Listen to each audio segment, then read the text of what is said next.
We're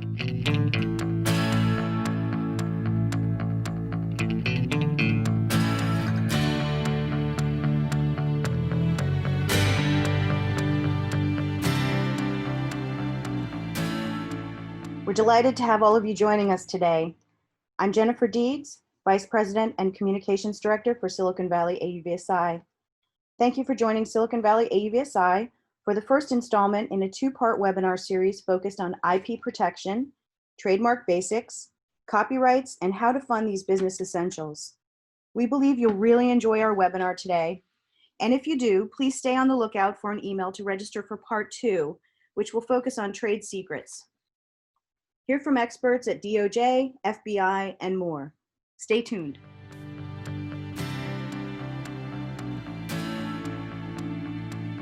Patchen Haggerty is a partner in the Seattle, Washington office of Perkins Coie. She is the firm-wide chair, trademark, copyright, internet, and advertising practice. Patchen Haggerty is firm-wide chair of that practice and manages global trademark portfolios as well as trademark and internet enforcement and takedown programs for market-leading companies worldwide. Her background is trademark enforcement matters, including dispute resolution and administrative actions around the world. Patchen is ranked in the World Trademark Review 1000, who thrives in the trademark enforcement space due to constant vigilance and tech smarts.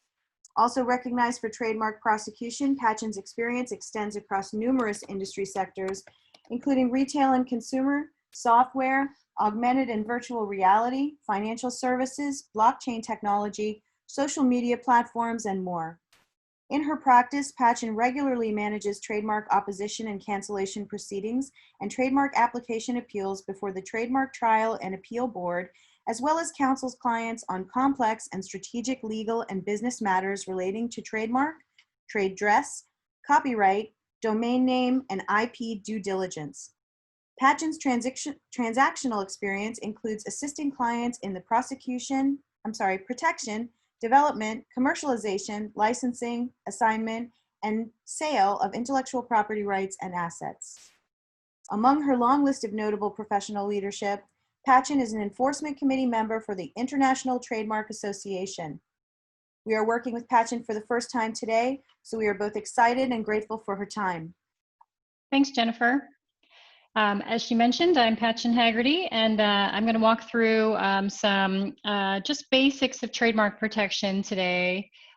This may be a little bit of a review for some of you, but we'll get into some more complicated issues later in the presentation. But to the extent that some aren't familiar with just the foundations of trademark protection here in the United States and in other countries, I thought it would be helpful just to walk through that. So we can go to the next slide.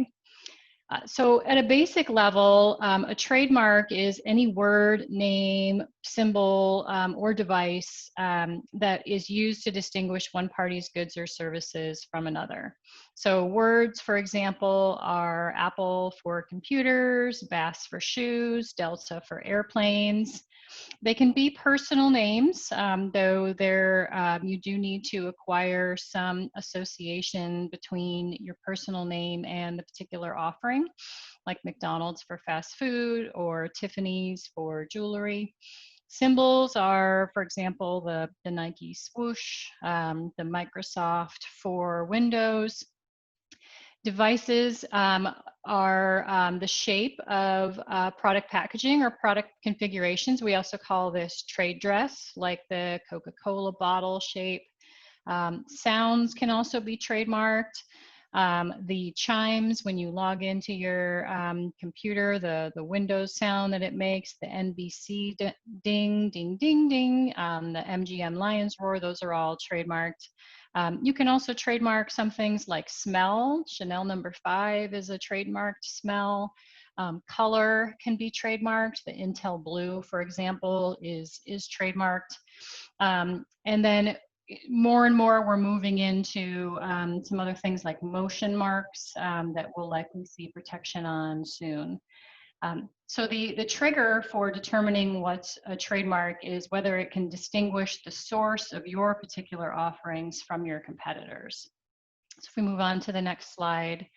In order to determine what can be a source identifier, it's helpful to think about what is not a trademark. So descriptive or generic words or phrases like green grass for lawn care services, off-Broadway listings for telephone recording, for listing of off-Broadway shows. Some other examples that have been declined trademark protection are 800 numbers, when those were more popular than they are now today. Some websites. 800 dial a mattress, for example, creditunion.com, those kinds of basic things where the trademark describes a feature, characteristic, or quality of the goods or services that are covered by the trademark application. One is not entitled to a monopoly or exclusive rights on that type of wording, because that type of wording should be open to all to be able to describe their particular offerings as well. And the same goes for the device, the three-dimensional marks, like the shape of a road sign, where the elements of the shape give it greater stability in high winds. This is an overlap between trade dress and patent protection. So in patents, you can protect the functionality or the utility of something. But with trademarks and trade dress, you can't use trade dress protection to protect the functionality. It has to instead be the ornamental aspect of the design. So in the Coca-Cola bottle, for example, it's the grooved lines and the curvature of those lines around the edge of the bottle that would be protected as a trade dress, and not, for example, the bottle itself or the roundness of the bottom that allows it to stand on its own. Next slide, please.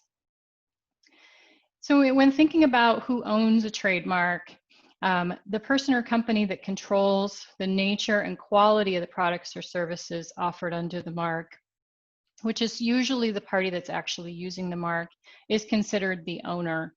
So oftentimes we'll have people come to us who say, well, I thought of that name first, and I thought of it with my former business partner, and then we parted ways, and then they started using it, but I should be entitled to a share of that because I thought of the name along with them. But trademark rights in the United States attach when you actually use it in connection with a product or service offering. And it's the first person or entity to actually put the mark into use or to file an intent to use trademark application, which we'll talk about in a little bit, who acquires the rights to the trademark. So it's important to have agreements in place when you're doing that brainstorming at the outset around who will own the trademark, in the event of a breakup of the partnership. A licensor can also own a trademark that's used by another party with permission. You can obtain a trademark for marks that are used exclusively by licensees, but the license has to have control provisions where one party is asserting control over the manner in which the mark is used, and over the quality of the products and services that are offered. Without these provisions in the license agreement, it will be what's called a naked license, and it will void the trademark registration because the party that is the owner, that's the licensor, isn't actually controlling or doesn't have provisions for controlling its licensee's use.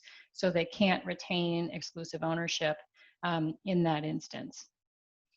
Trademarks can be assigned to a third party, assuming that the goodwill that goes along with the trademark is also assigned. And what that means is that I can't stockpile trademarks or intent to use applications and then sell them to third parties. There has to be some business, either concept or idea or actual portion of the business that gets sold along with the mark, and I can't continue then to use the mark with my particular product offering without a license back from the new party that owns it. And the new party that owns it has to then carry on the same business, at least offering the same products, even if they're going to be offering them or manufacturing them along the way. Assignments and licenses need not be in writing, but in order to be enforceable, they really do have to be in writing. So it's a good idea to put them into writing and to include specific provisions. And as we talked about, the quality control provisions must be in a license agreement. Next slide, please. So what are trademark rights? Once you start using a mark, what are your rights in that trademark? So a trademark creates the right to exclude third parties from using a confusingly similar mark in any territory where the owner has rights. So confusingly similar marks are more than just identical mark. They can be a confusingly similar mark that is similar or related with the same or related products or services, and in your specific channel of trade, or maybe something that is complementary related to what you do. So competitive offerings, but also complementary offerings are within your scope of protection. If a mark is famous, the owner can prevent use of it with non-competitive goods or services. But establishing fame in a mark, particularly in the United States, is very difficult. It's reserved to the top 1% of recognizable trademarks, such as Nike and Coca-Cola, Microsoft, Amazon. So it's difficult for the average mark owner to establish the level of fame that would allow you to enforce your rights against non-competitive goods or services. Next slide, please. So there are a couple of different types of trademark rights. One of them is collective marks. These are marks like Florida orange juice, where there are a number of different members of a collective that want to use a particular mark to identify that the mark itself has some particular characteristic. This is a little bit different from a certification mark. A certification mark is like Underwriters Laboratory. It's the Dolphin Safe mark. That is actually cannot be used by the owner of the mark. It's instead used by third parties to certify that they've gone through some particular product or service, some particular method that has certified that their products or services comply with written guidelines that the trademark owner submits to the U.S. Patent and Trademark Office to show that those who use the mark have gone through some particular process to show that their product is as represented. Geographic indicators are those like champagne. You cannot use champagne as part of your trademark unless your grapes come from the Champagne region of France. And these are also regulated by the mark holders who own registrations that are specifically designated as geographic indicators. Next slide, please. So how do you create trademark rights? In the United States, trademark rights are created based on use. A trademark can be registered either at the federal or the state level.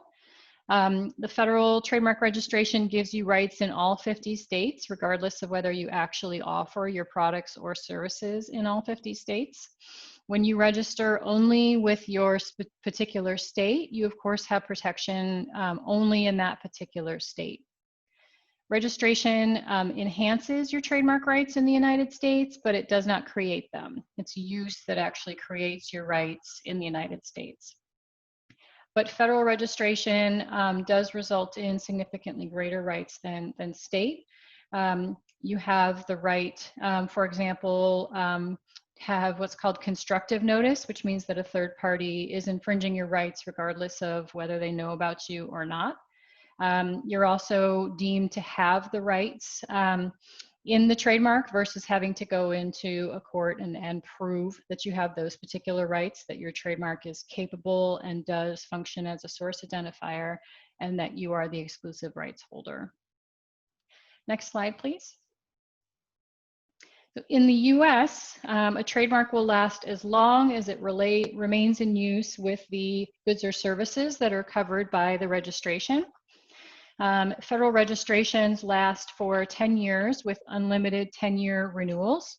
You do have to maintain the registration within the first term between the 5th and 6th year, but otherwise renewals come between the 5th and 6th year, between the 9th and 10th year, and every 10 years thereafter.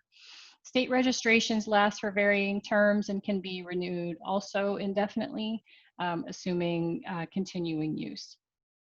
Next slide, please. Once you obtain your registration in the United States, you want to use the R in a circle, but only for the trademark as it's been registered and for the goods or services that are covered by that particular registration. You can use the TM or the SM symbol at any time. You don't have to have filed a trademark application before you begin using those. It's just putting third parties on notice that you claim rights in that particular trademark. Because trademarks are based on use in the United States, you can have what are called common law rights, which are recognized under our federal trademark statute, which is called the Lanham Act. So it's always beneficial to use a TM for trademarks. You can use the TM at any time, really. But if you have a mark that is only used with a particular service offering, you can use the SM, but the TM will cover both. So I typically just encourage use of TM because it's more commonly understood. Next slide, please. So the federal registration timeline. As the first step, we always recommend clearance searching. We search the federal and state trademark registrations and unregistered uses, which is typically just an internet search. Once we've determined that the mark is clear or there is no more than a moderate risk of a successful claim of infringement, the application is filed. It takes the USPTO anywhere from 3 to 5 months, depending on the examiner that you're assigned to even look at the trademark application. It's faster than on the patent side, but it's still the US government. And so the USPTO then ex parte examines the application. They check it for technical compliance, which means that you've classified your goods and services in the appropriate class, and that you've described them in a way that the USPTO will accept per its goods and services description manual. I should mention that there are 46 different classes of goods and services within the USPTO registration system. Classes 1 through 34 cover physical products, and classes 35 through 46 cover service offerings. If an office action is issued, either for an informality, like the examiner wants you to change the wording of your description, they want you to describe your design mark in a different way, they found some flaw with the way that your address was written, there's a number of things that they can come back with. You have 6 months to respond to that office action, and that includes substantive refusals. So for example, they found a prior application or registration that the examiner deems is confusingly similar. You have an opportunity to respond with legal arguments as to why there's no likelihood of confusion and why you feel your application should be approved over the citations.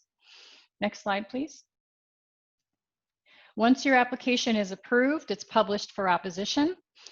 Any third party who feels they may be damaged by registration of your mark can either oppose the application or seek up to 90 days of extension for the opposition deadline to oppose. If your application is filed on an intent to use basis, meaning that you're not actually using the mark with products or services that are offered in commerce at the time of filing, a notice of allowance will be issued about 4 to 6 weeks after the close of the opposition period, and you must then file a statement of use, which is evidence of use of your mark with the USPTO. You do have the opportunity to extend the statement of use deadline. You can extend it up to 5 times for a total of 3 years. You just need to pay the fee depending on how many classes are included in your application to extend that deadline. Next slide, please. So the relevant components of a trademark application are fairly straightforward. owner of the mark. It's important that you identify the correct owner of the mark, particularly for intent to use applications, because the party that files the application has to have the actual intent to use. So if the application is inadvertently filed in the wrong name, let's say the wrong entity, but it is an actual entity that exists, or if you file in the name of an individual and then you later form an entity, you cannot assign the application until the mark has actually been put into use, because the assignee, the entity, the second entity, didn't have the intent to use the mark at the time of filing. So it's important that you get your entities formed before filing, and that you decide which entity, if you have multiple or related entities, will be the owner before filing. Otherwise, you can't assign it until the mark has been put into use, which can be an issue. If there is a transaction, for example, where you are actually selling the entire business or just that business line that relates to those trademark applications, you can assign an intent to use application to a bona fide purchaser of either the entire business or the portion of the business to which the mark relates. So that is the exception to that particular rule. Next, you must list your mark correctly. If we could go back to that, yeah, I'll just run through these really quickly. Because you can't change your mark once it's been filed in the application, except to make just minor alterations. Let's say, for example, it's a compound mark, it's 2 words, but you want to add a space between the words. You inadvertently included an S at the end of one and you want to take it off. Those are the kinds of changes we can make, but we can't add words, we can't add stylization or a logo. The goods and services need to all be listed, because we can delete or clarify the goods and services description, but we can't add goods and services once we filed. The filing basis, meaning it's an intent to use application or it's actually in use. There is a little bit of flexibility on amendment to that.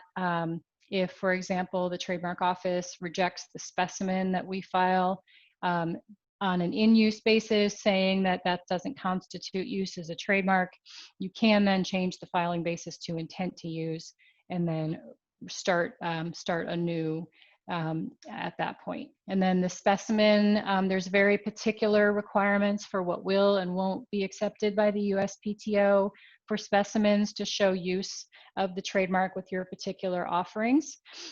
So it's important that, that you make sure that the specimens are correct, because the Trademark Office will not issue the registration until acceptable specimens are filed. Next slide, please.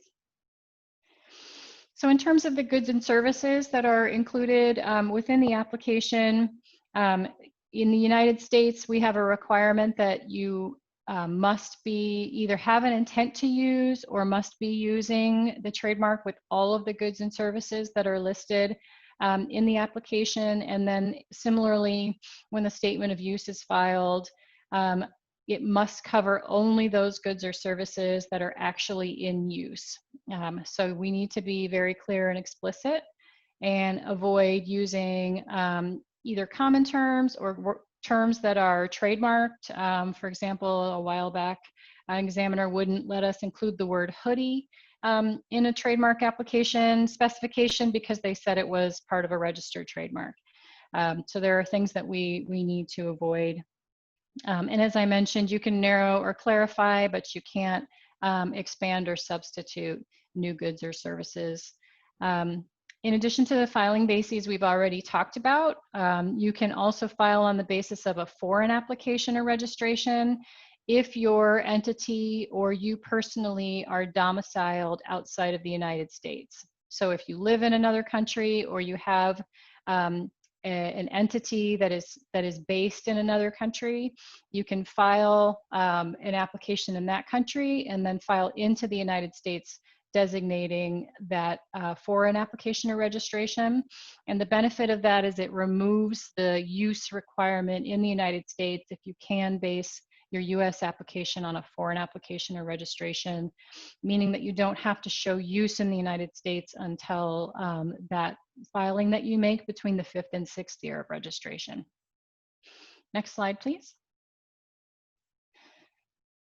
So what type of use is sufficient? So typically, if you have a trial or a beta offering, or you're testing something, or you're trying to get approval by the FAA, for example, or some other government organization, that won't constitute use of the mark in commerce. You have to actually be offering it for sale, and it has to actually be available for purchase by a third party.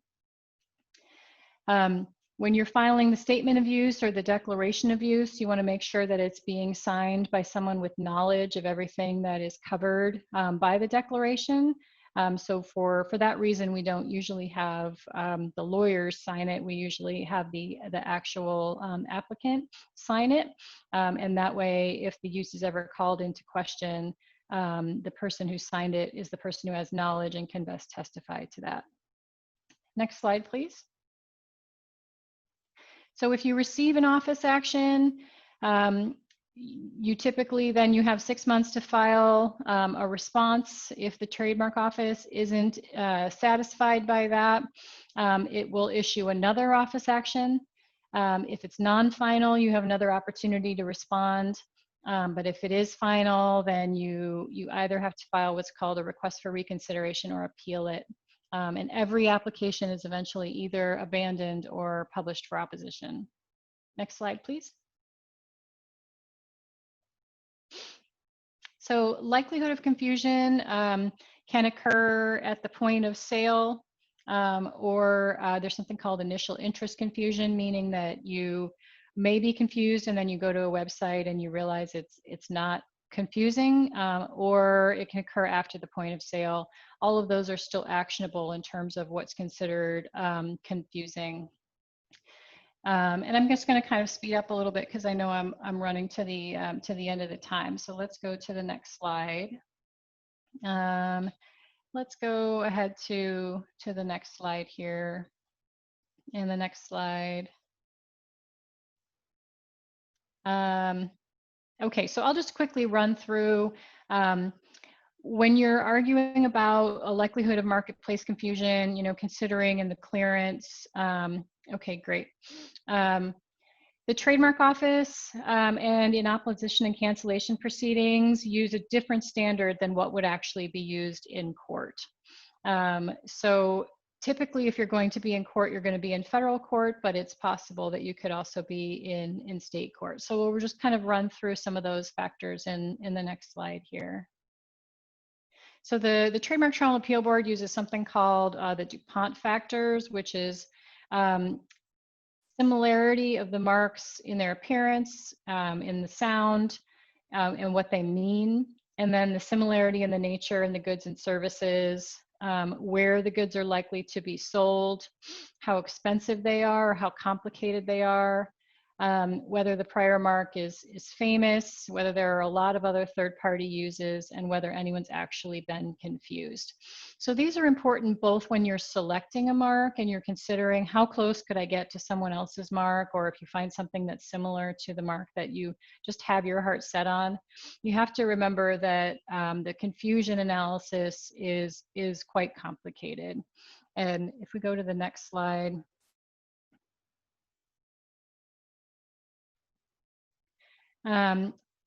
So similarity of the marks is the way that they look, the way that they sound when you speak them aloud, and then what they mean. So on the next slide here, if you're only factoring in a design, you're factoring in the way that they look and what they mean. And so these are examples of marks that were all found to be confusingly similar because they are essentially very similar shapes that mean similar things when you're viewing them in terms of commercial impression.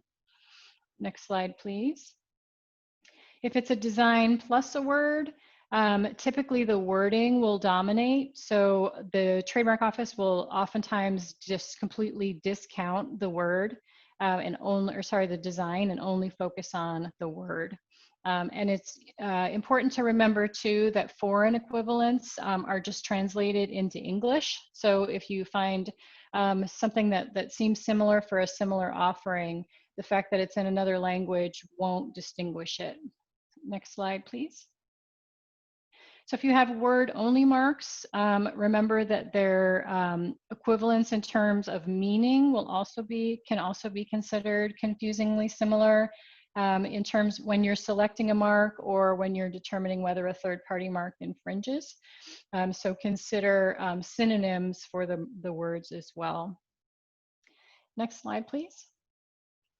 And in terms of the similarity required between products or services, as we mentioned at the outset, you can have identical offerings, but also competitive. And then there's related, which means complementary or something that could be come from the same manufacturer. So the Trademark Office uses the standard that if there are third-party registrations unrelated to you or the other mark being considered that contain both your product offering and the one that's covered by the mark that's been cited against your registration, that's how the Trademark Office considers relatedness. So it really broadens the scope of what can be considered related. Next slide, please. So for example, work boots and high-heeled shoes can be considered related even though they're quite different because they're both footwear, pistol, bow, and an arrow, pistol and bow and arrow, even though they're different and serve different purposes, and then different types of restaurant offerings. Next slide, please. So I mentioned at the outset that there are 46 different classes of goods and services. So for example, software and sunglasses are in class 9. So even though those are very different goods, they're put in the same class. So the classification of goods and services aren't necessarily relevant to the likelihood of confusion analysis. Just because two things are in the same class doesn't necessarily mean that a third-party mark is a block to registration of your mark. You need to really actually look at what's covered by the registration. Next slide, please. And complementary goods are, for example, sunscreen and bathing suits. Are there third parties out there that sell both sunscreen and bathing suits? And if so, the Trademark Office will consider those particular goods to be related and will block your registration for sunscreen if a third party has something similar registered for bathing suits. Next slide, please. So in litigation, the likelihood of confusion factors, whether you are determined to be infringing, are similar, but they consider actual marketplace usage and whether consumers are likely to be confused versus just what's in the trademark application or registration. Next slide, please. And there's also a much greater array of remedies when you're talking about the Trademark Trial and Appeal Board or in opposition to your particular application or registration. The only issue is registrability of your trademark, but when you're in court, there are obviously a lot more remedies: injunctive relief, destruction of the infringing goods, damages, and attorney's fees. Next slide, please. So some defenses to trademark infringement: fair use, which means you're actually referring to the third party's product by its trademark name. The third party's abandoned the mark. The trade dress is functional, or the mark is descriptive or generic, such that you should be able to use it as well. Next slide, please. So international rights, in most other countries, rights arise based on filing a trademark application and obtaining registration instead of use. So that's definitely something to consider. Next slide, please. And so here's just a summary of what's protected by trademark law, how long it lasts, what's prohibited, and whether registration is required. So our recommendations are that you identify your trademarks and you clear and seek registration. You use the proper notices, watch for third-party infringement, understand what contracts you're being asked to sign, and then enforce your rights, because trademarks are use it or lose it rights, meaning if you don't enforce, you could be deemed to have abandoned your rights. So thank you very much, and I will answer questions during the Q&A.